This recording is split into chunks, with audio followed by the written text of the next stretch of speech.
People have been yapping about Tsuyu's debut performances, continuously complaining about her lack of stage presence.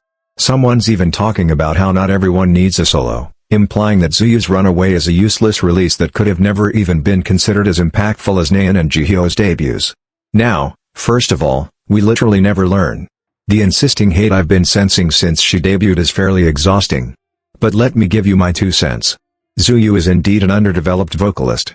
When I first heard the song, I could acknowledge the fact that it was a little daring and ambitious for her, since I have noticed some of the notes in the chorus, especially the runs, didn't sound as full as they should have.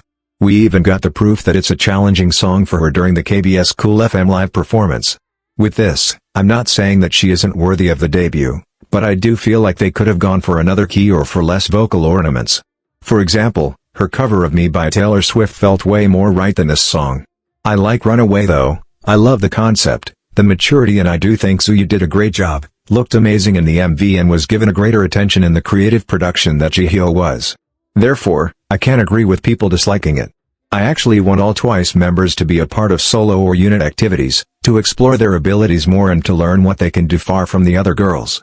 While I think Taehyun and K-Young would kill it with a solo project, because they have been my favorite writers in Twice's discography so far and because I feel like I could kinda predict what they would bring to the table, and while I also think Jungyeon could release an R&B banger or a grand power ballad or something, especially with her talent, I just could not see them debuting before Tzuyu.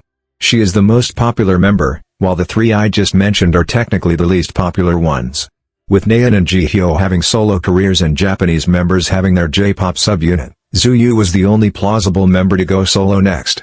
So, I'm sorry for all the delulus out there who really thought JYP was trying to give the girls space without thinking about their own benefits, cause why the hell would they do that?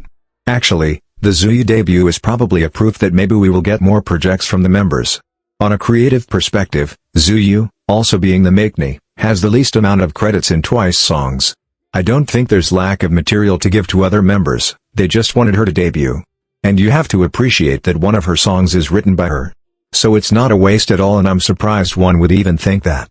About the stage presence thingy, I've seen TikTok challenges and the M2 relay dance and Tzuyu is glowing. She only goes a little numb, facial expressions talking, when she's actually performing, and I'm 100% sure it's agitation and nervousness. Let's all remember that she is the youngest member of a 9-girls group, and going from that to a solo career is not easy. We really as a community need to think before talking. As I'm making this video, I'd suggest watching the music core performances from 3 days ago. I think it was really good and our best one so far.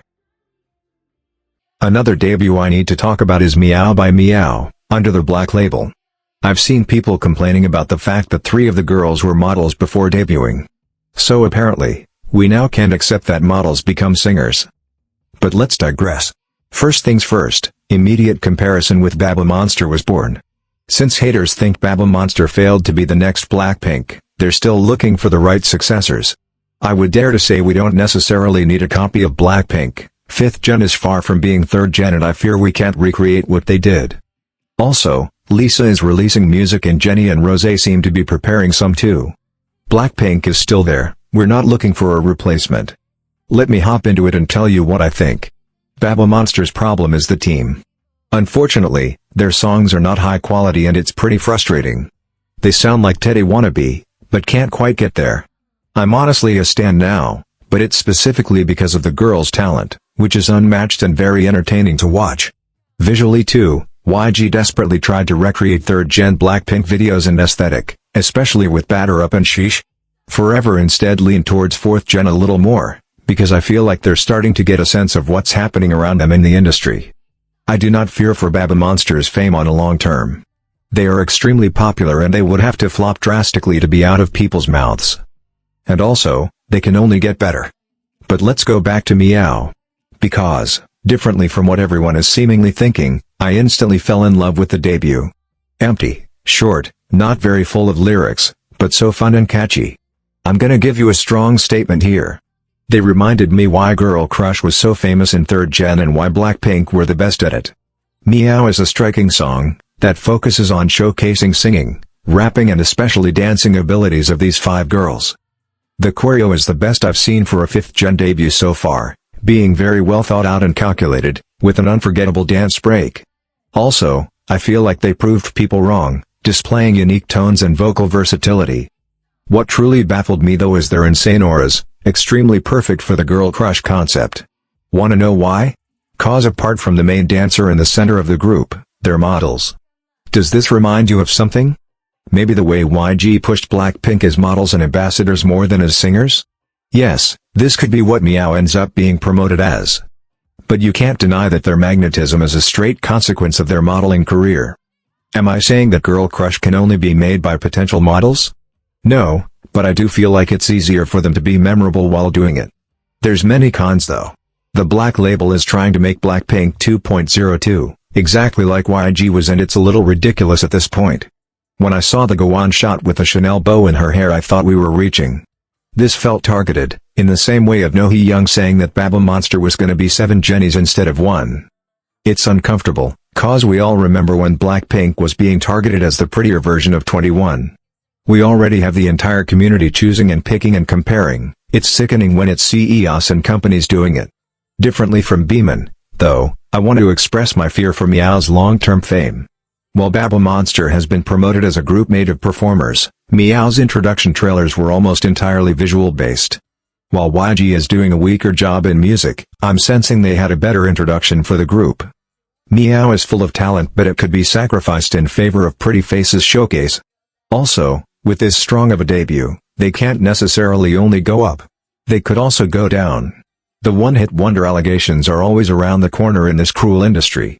Stacy would know. In debut time, we thought they were going to be huge. Now, they're just moderately big. And K-pop stans are insufferable, they get bored way too easily. Now let's move into American territory, cause I've read so many comments about the K-pop performances during the VMAs that I just could never let them go. Biggest topic was Lisa allegedly not singing Live during her Rockstar and New Woman performance. This starts a big discourse with K-pop artists and performance culture meeting the Western idea of it. Let's leave the actual question is she singing Live or not behind and let's talk about why people were so baffled by it. Yes, I know what you're about to comment, you're about to say watch the fan cam, the mic was on. And you should not be the ones to tell me, I have watched the fan cam and still it's a little confusing. I would say that if the mic was on, she truly did sing very little in the entire performance, but let's hop into what I really want to talk about. If a non-K-pop stan randomly ends up watching this video, this is actually specifically for you. Unfortunately, as K-pop stans, we are nowadays used to hearing pre-recorded vocals. That is not necessarily a good thing, but it is what it is.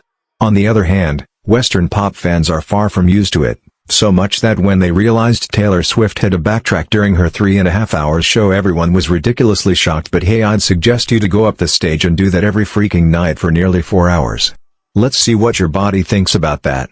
But let's leave my Swiftie and Blondie protector self behind for a second. What I'm trying to say is while as K-pop stans 4th generation of artists truly gave us nothing, I feel like pop fans are actually being spoiled, making them think that if you don't sing Live you're not worthy of performing at all. They often forget that there's different types of performers, that not everyone has the vocal stability nor the extension Beyoncé has, and that's not a good reason for bragging about everyone else not being enough of a singer to be as famous as they are. Perfect vocal stamina and technique is not something you learn in 2 years, you constantly have to train for that and you might never reach one certain level of preparation. This doesn't mean that you cannot be considered as big as an artist than someone who is technically more prepared than you are. Going back to the K-pop landscape, we know about pre-recorded vocals, we know about LAR, we hear about that every other day, so we will never be flabbergasted if we realize someone ain't singing Live. And the reason is also to be found in the difference between a K-pop idol performer and a pop performer.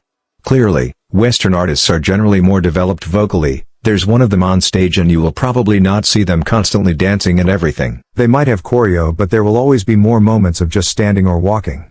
If they had to dance through the entire song they would not sound as good as they do. K-pop performances, instead, always, and I say always, have choreographies in them. Therefore, we know about them always using a backtrack, because without it would sound sloppy, breathy, imperfect, all the things that as K-pop stans we love to hear. Well, Western pop fans would not love that. We do. They won't, cause they're not used to it. This is why I've always told you that the majority of the American K-pop performances are a mix of live vocals, post-production editing and pre-recorded ones. They have to sound way more perfect than they would in South Korean territory, because they would have to fit in the standard. Also, They come from a completely different country, so in order to be desirable and liked in a new landscape they have to be perfect.